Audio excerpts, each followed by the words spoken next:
Sleeping beauty নামটি আমাদের কাছে অনেকটাই পরিচিত।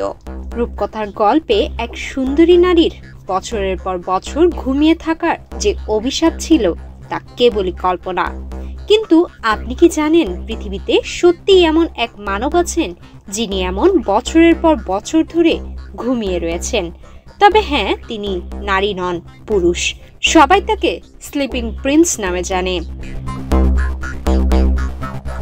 প্রায় 2 দশক ধরে নিথর শুয়ে আছেন তিনি, কিন্তু তাকে ঘিরে এখনো জেগে আছে অগণিত মানুষের প্রার্থনা, পরিবারের নিরলস আশাবাদ এবং এক জাতির গভীর আবেগ। তিনি সৌদি আরবের রাজপুত্র আল ওয়ালিদ বিন খালেদ বিন তালাল। তিনিই আজ পরিচিত স্লিপিং প্রিন্স নামে। 2005 সাল মিলিটারি কলেজে পড়াশোনা করছিলেন তরুণ আল ওয়ালিদ। এক মারাত্মক সড়ক দুর্ঘটনা বদলে দেয় সবকিছু। কোমায় চলে যান, আর ফিরে আসেনি তার চেতনা। তখন বয়স মাত্র 16, আর সম্প্রতি তিনি 36 বছরে পা দিয়েছেন। শুক্রবার 18 এপ্রিল ছিল তার জন্মদিন, এক নিঃশব্দ জন্মদিন।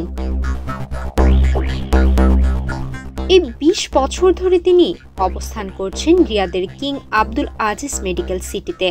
ভেন্টিলেটরের মাধ্যমে শ্বাস চলাচল বজায় রাখা হয়, ফিডিং টিউবের মাধ্যমে পৌঁছায় পুষ্টি।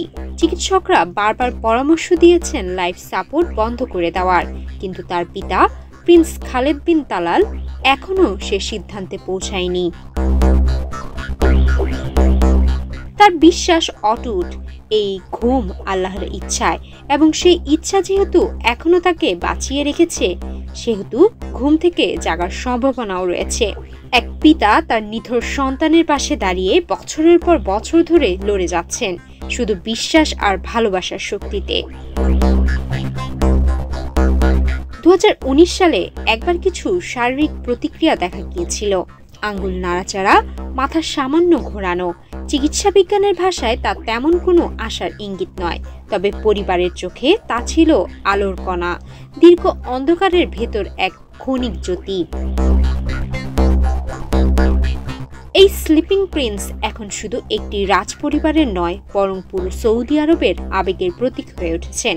প্রতিটি জন্মদিনে সামাজিক যোগাযোগ মাধ্যমে ফিরে আসে তার ছবি, আর মানুষের হৃদয়ে জেগে একটাই প্রশ্ন, আজ না হয় আগামীকাল ঘুম ভাঙবে কি? সুমায়া মিতু, বাংলাদেশ প্রতিদিন।